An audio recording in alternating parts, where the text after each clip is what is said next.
So, folks, in the short span I have not been streaming today, it turns out that Marjorie Taylor Greene has made a huge announcement, which is going to stir up a lot of the Republican Party. As many of you know, the Republican coalition has been fracturing, and it really came to a head with the Epstein vote.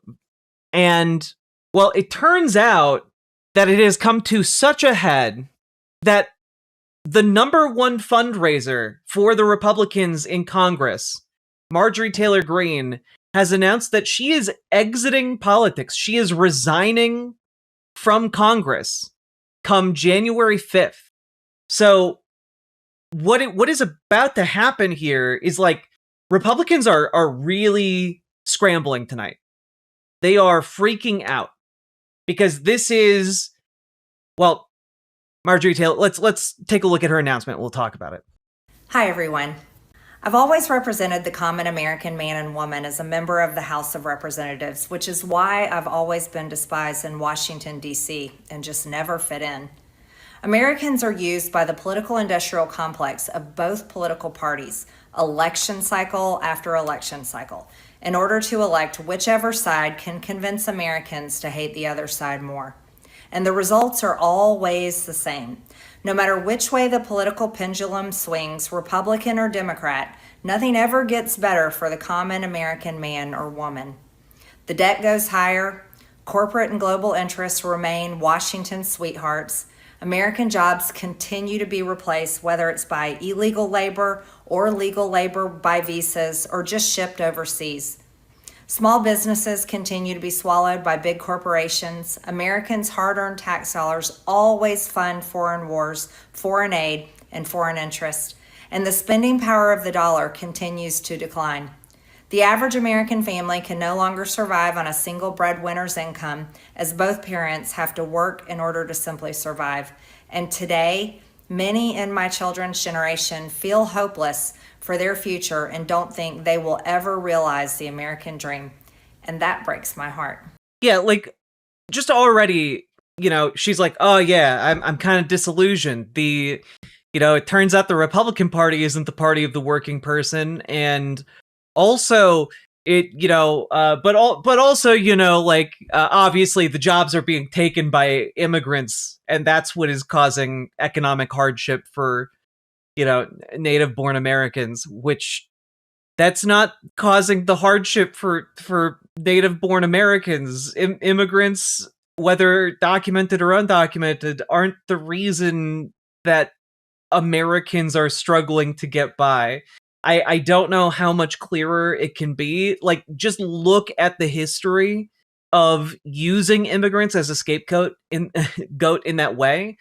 It has been used, especially since the Civil War, in order to drive a wedge between workers so that they don't unionize and collectively bargain for better wages.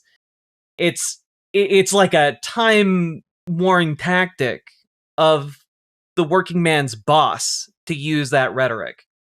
And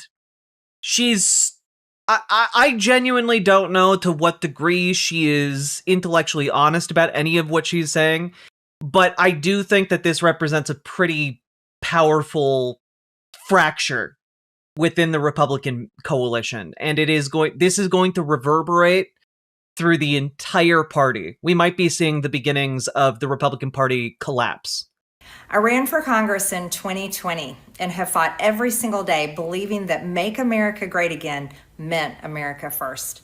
I have one of the most conservative voting records in Congress, defending the First Amendment, Second Amendment, unborn babies, because I believe God creates life at conception, and I love to fight for the little guy.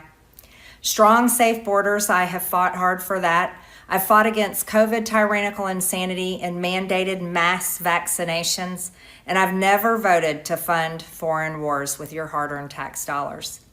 However, with almost 1 year into our majority, the legislature has been mostly sidelined. We endured an 8-week shutdown, wrongly, resulting in the House not working for the entire time, and we are entering campaign season which means all courage leaves and only safe campaign re-election mode is turned on in the House of Representatives. During the longest shutdown in our nation's history, I raged against my own speaker and my own party for refusing to proactively work diligently to pass the plan to save Americans' health care and protect Americans from outrageous, overpriced, and unaffordable health insurance policies. The House should have been in session. Yeah, again, Republicans are the ones responsible for the overpriced insurance. That's what happens when you gut like $1 trillion from Medicaid. It spills over into cuts to Medicare. And also they're like the subsidies for the Affordable Care Act are expiring and Republicans refuse to renew them, meaning that you have people who were barely able to pay for healthcare this year looking at bills for their healthcare like quadrupling to like $1,500 a month. Like, and it then becomes a choice between rent or having healthcare, and like that is an impossible choice. People are so furious, but like Republicans did that. It's understandable why that would be somewhat disillusioning to someone if they did not know that that was the case before. And working every day to fix this disaster. But instead, America was forced. People are so worried about being gay that they don't even realize how fucked we are. Wait, what?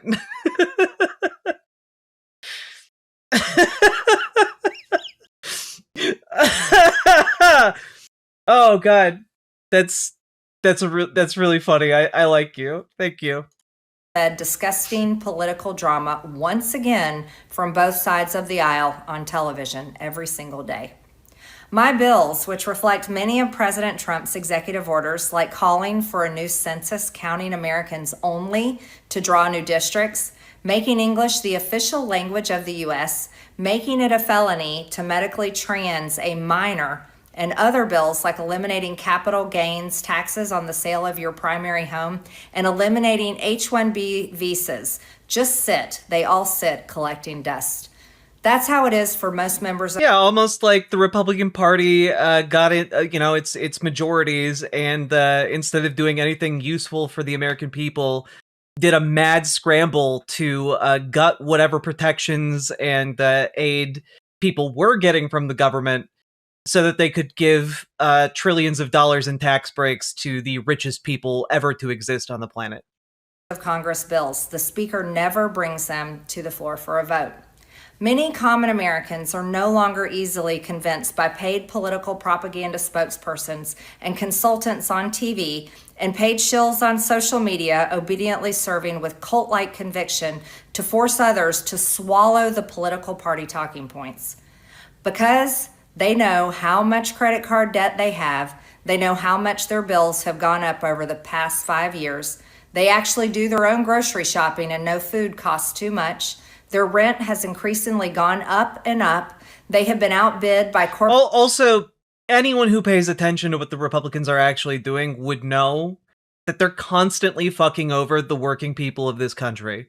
And what is interesting to me is, of course, Marjorie Taylor Greene is being intellectually dishonest about like, oh, I just suddenly realized all these things. Like, she's known that the entire time. But the issue is she's now looking at her position in that system and realizing it is not sustainable.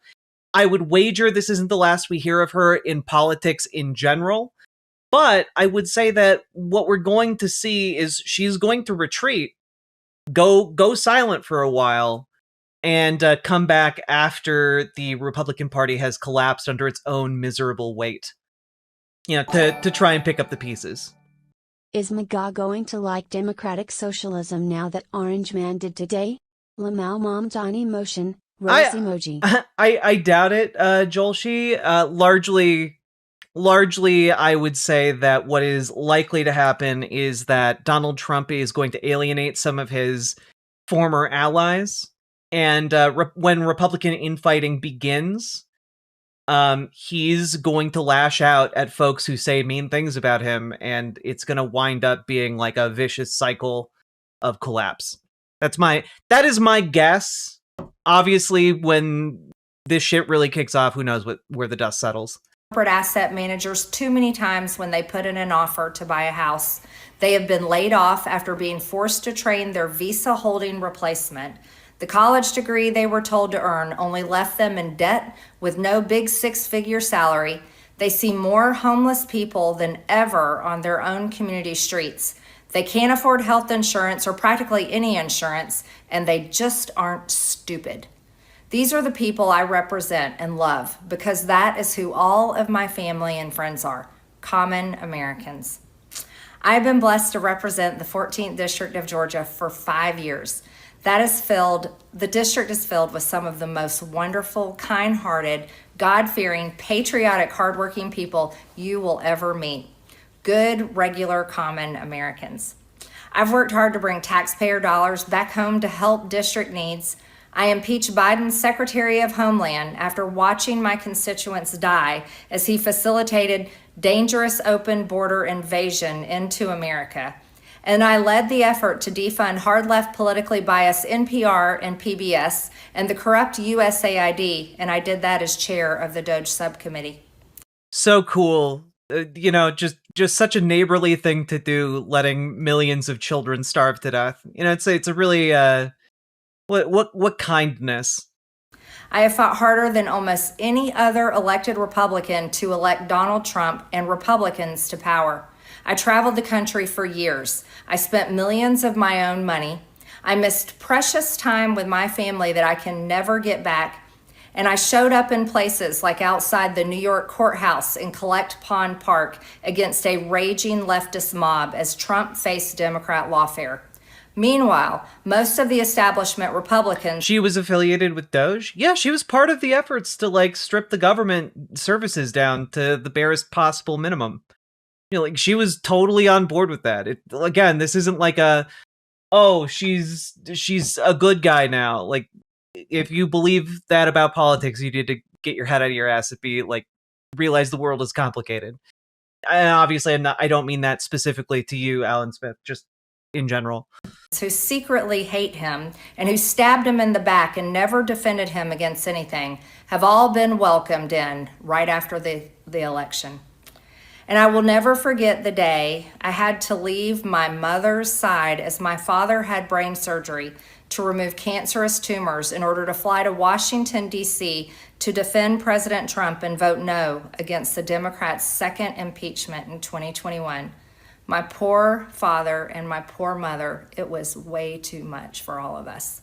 Through it all, I never changed or went back on my campaign promises and only disagreed in a few areas, like my stance against H-1Bs replacing American jobs, AI state moratoriums, debt for life 50-year mortgage scams, standing strongly against all involvement in foreign wars, and demanding the release of the Epstein files.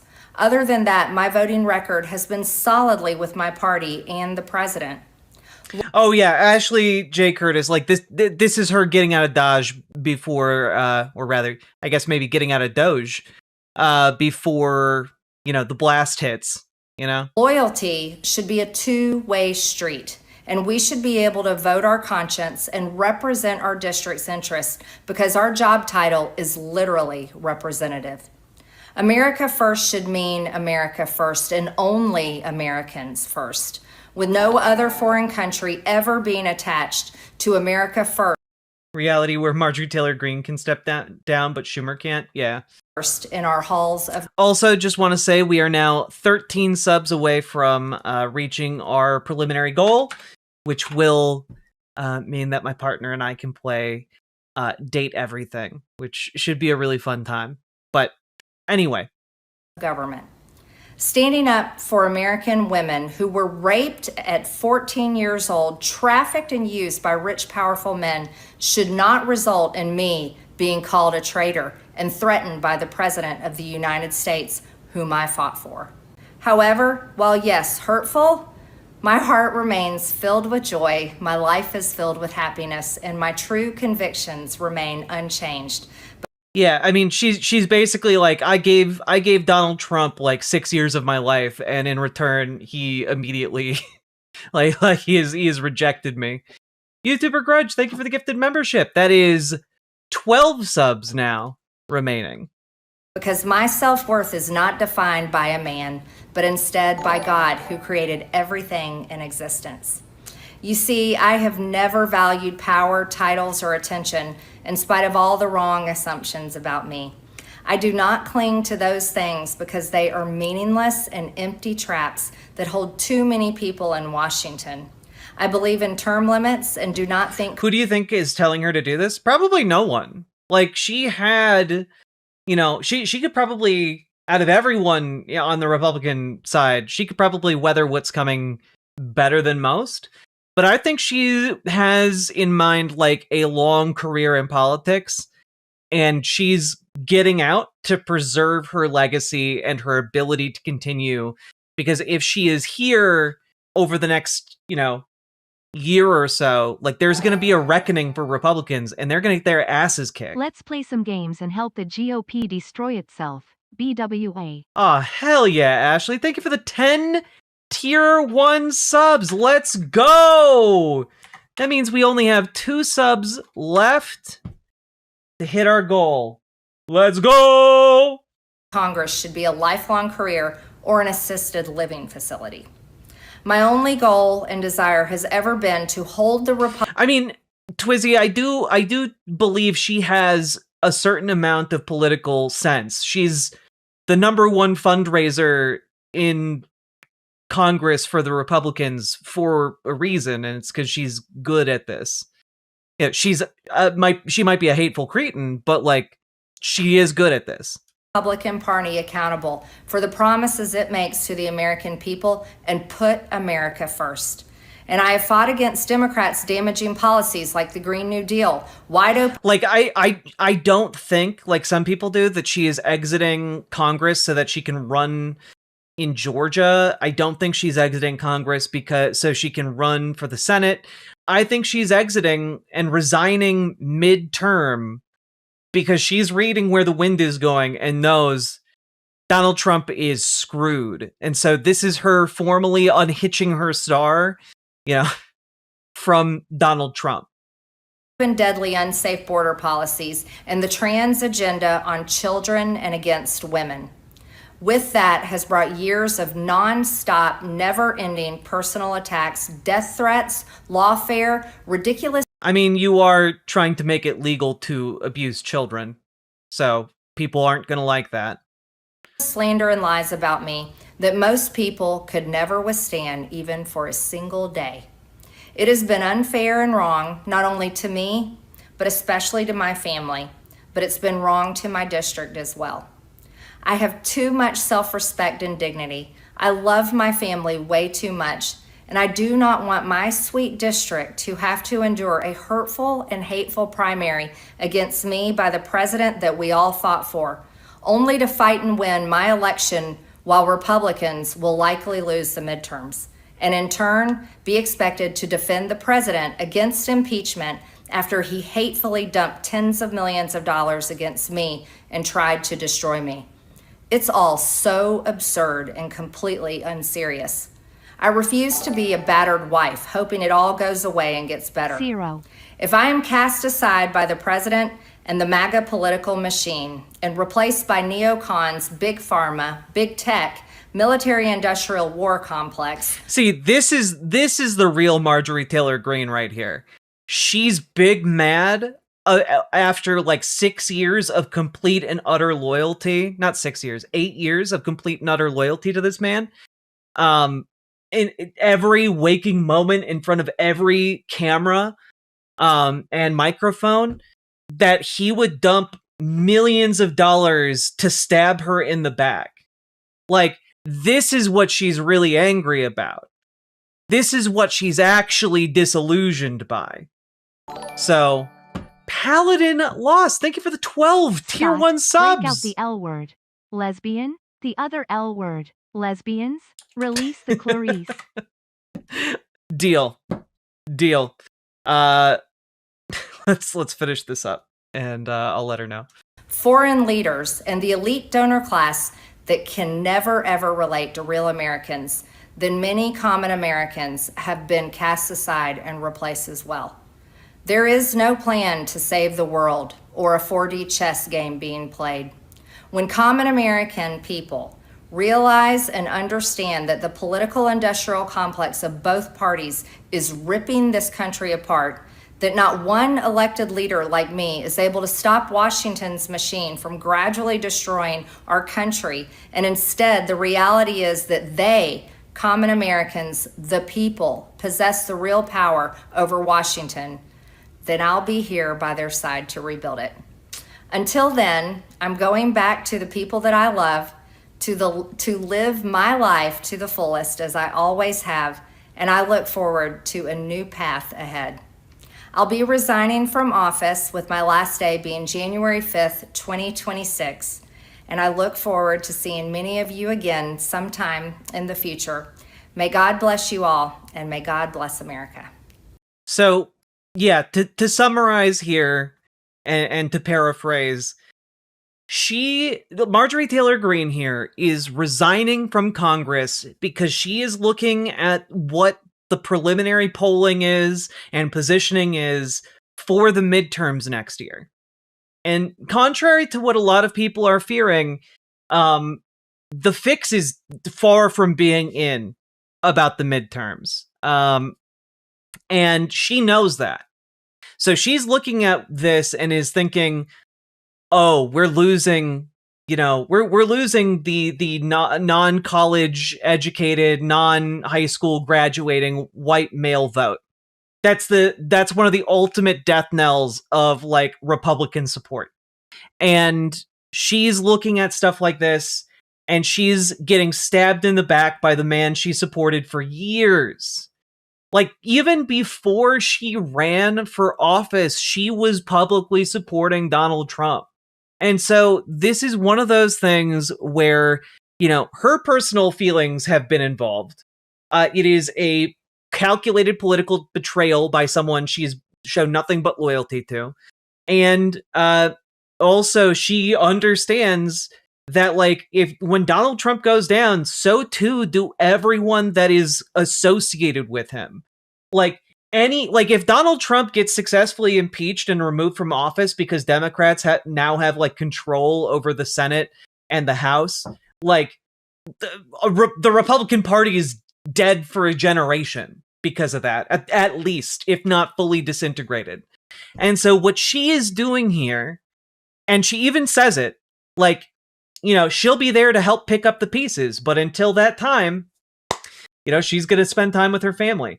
She's jumping ship, lying low, hoping to survive to fight again on a new day. But she thinks Donald Trump is done. This reality truly does have a left-leaning bias. I mean, Republicans have made it so. So, I actually thought she was a moron, but I guess not. I mean, she is in plenty of other ways, but when it comes to the political savvy to understand the MAGA base, she understands them pretty well. It's why she's the top fundraiser in Congress for the Republicans. And like, her departure is a huge loss because she's not going to be helping them fundraise. She's done. And like, she's not gonna be coming back. This is like the ultimate, just like flicking off all of her colleagues and going home. I've been thinking she may have been threatening to resign and open the party up to a seat being taken from them, but they didn't think she was crazy enough to do it. Yeah, this also means, by the way, that the margins in the House, after taking vacant seats being filled into account, because there are 2 Democratic seats that are currently vacant and 1 Republican seat that's currently vacant. And once you account for those and her departure, it's going to mean that like the House margin is only 2 or 3 votes. It's genuinely going to change the calculations in Congress. So this is going to be really interesting to follow, but I'm here to tell you guys, this is potentially the beginning of the end for the Republican Party. And yeah, I mean, WYCD 1000%, like, she has probably the potential to spill an awful lot of tea. we'll see what this split actually means, and if it only continues to worsen, because my guess is it's only going to get worse from here. With that being said, folks, if you enjoyed the show so far, the segment, hit that like button, hit that follow button, hit the subscribe button on YouTube. Really do appreciate it. Do the things that help the channel grow. There's also like a hype button now if you're watching on the segments. Consider clicking that hype button. It really, really helps smaller content creators like myself by giving us a boost in the YouTube algorithm. And also, please consider checking out ImogeneOlivia.com. There's a link actually now in every YouTube video description from here on out to, again, ImogeneOlivia.com. My partner and I launched gender euphoric lingerie. Basically, it is lingerie designed from the ground up for trans femmes, and we tested it with basically every gender presentation we could find, and turns out everyone who has tried it loves it. It is non-tucking underwear, and not just non-tucking underwear, non-tucking fashionable underwear. It is cute as hell and very classically feminine. So with that being said, check it out, ImogeneOlivia.com. And I'll see you guys next time. Riverboat Jack is coming to town. All the viewers gather round. Twitch and YouTube and swishy streams. All that content is bursting the seams. Politics, dating, plenty more. Your sense of fashion you'll adore. So grab your stuff and hop aboard. We're going straight to Jack's Discord. Riverboat Jack.